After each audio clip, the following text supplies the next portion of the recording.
헌재가 어제 한덕수 총리의 헌법재판관 후보자 지명에 대한 효력정지 가처분을 인용한 것과 관련해서 헌재가 민주당의 논리를 앵무새처럼 복창하며 거대 정당의 시종 역할을 자처하고 있다고 국민의힘이 강하게 비판했습니다. 헌재가 민주당 눈치를 본다는 얘기는 윤 전 대통령 탄핵 과정에서도 계속해서 나왔던 얘기입니다. 그래서 지금 대한민국은 누가 대통령이 되느냐 굉장히 중요한 문제입니다. 물론 아직 결과 알 수 없습니다. 이제 양당이 경선 레이스에 돌입했고요. 각 당의 경선 주자로 나선 분들 조금 민감할 수 있어서 경선 주자도 아니고 그리고 출마 의사 공식적으로 아직까지 밝히지 않은 한덕수 대행도 대통령 될 가능성 있는지 저희가 오늘 챗 GPT에 한번 물어봤습니다. 어떻게 나왔을까요?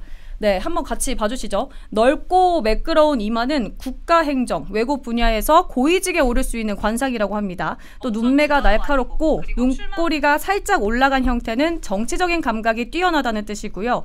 반듯한 콧대와 균형 잡힌 콧망울은 중년 이후 큰 권한을 잡을 수 있는 얼굴이라고 풀이했습니다. 마지막으로 각지고 단단한 턱에 대해서는 말년이 강한 인물, 즉 국정을 총괄할 그릇으로 평가했습니다. 결론적으로 대통령 관상에 부합하는 얼굴이라고 합니다. 흔히 관상은 사이언스라는 말이 있죠. 하지만 대통령이라는 자리는 사실 시대 정신이 필요하고요. 국민이 뽑아야 합니다. 그래서 관상이 절대적인 요소는 아닙니다. 요즘 조기 대선이 조금 과열되다 보니까요. 저희가 인트로를 조금 흥미롭게 이제 준비했습니다. 그래서 여러분께서 조금 너그럽게 봐주시기 바랍니다. 패널분들은 사진 보시니 어떠신지 조금 짧게 이제 소감 부탁드릴게요. 먼저 대변인님부터.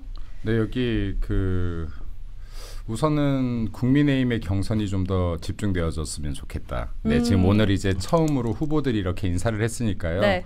여기 국민의힘이 그래도 대한민국을 대표하는 보수 정당이니 오늘 8명의 후보들이 좀 이렇게 더 조명되었으면 좋지 않았겠는가라는 작은 이렇게 견해를 표하면서 다음 시간에는 이렇게 좀 우리 후보들 많이 조명해 주십시오. 알겠습니다. 8명의 후보 더 조명해달라고 네. 이제 부탁하셨으니까 그럼 바로 본론으로 들어가 네. 보죠. 조기 대선 쉽지 않습니다. 아마 후보자들은 지푸라기라도 잡고 싶은 심정, 지푸라기가 아니라 뭐라도 손에 잡히면 잡고 싶은 심정일 텐데요.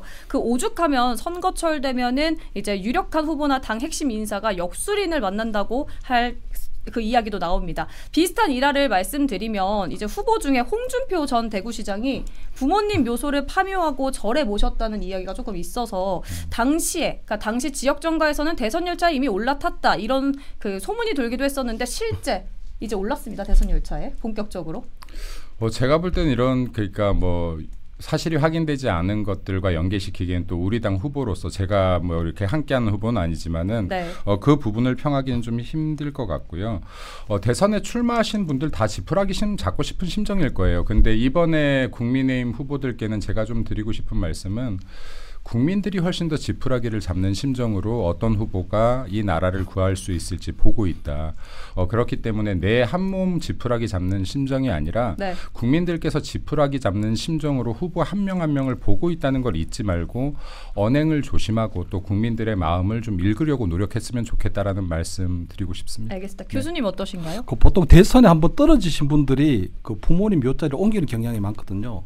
97년 대선 때 보면 이회창 그때 후보가 졌거든요. 근데 그 다음에 보니까 부모님 묘를 이장을 했거든요. 네. 2012년도에 이 대통령 선거에서 떨어진 문재인 후보도 그 다음에 보면은 부모님 묘를 이장했다는 얘기가 있었거든요. 그래서 저는 그만큼 아마 홍준표 시장도 조금 간절한 마음이 아닐까 생각하고요.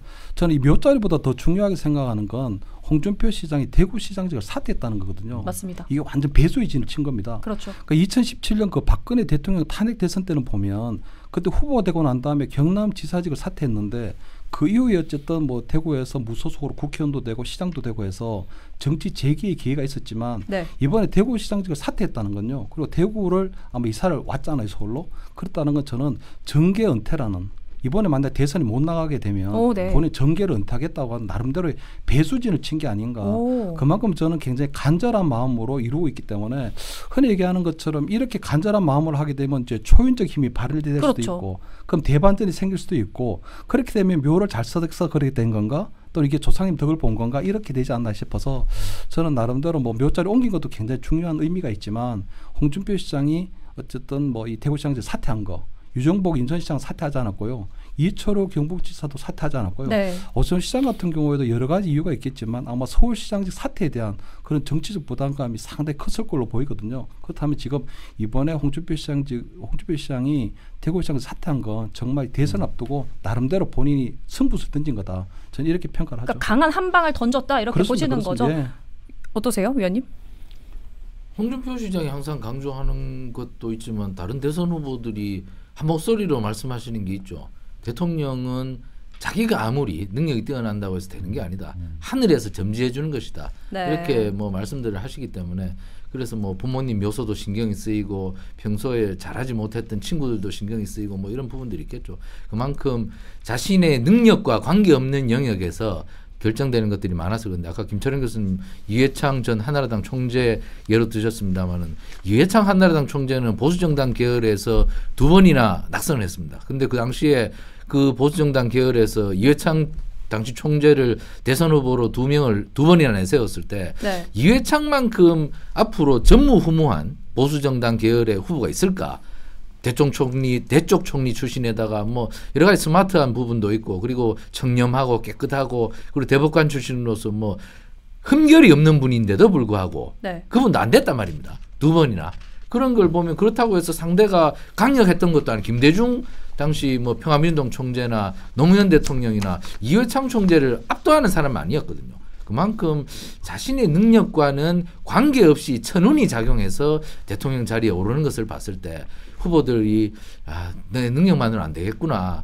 부모님 묘소라도 잘 써야 되겠구나. 이러한 좀 주술적인 측면에도 좀 기댈 수밖에 없는 것이 아닌가. 그래서 뭐 이분들에게 이런 행동을 한다고 해서 책망하거나 나무랄 것은 아닌 것 같다.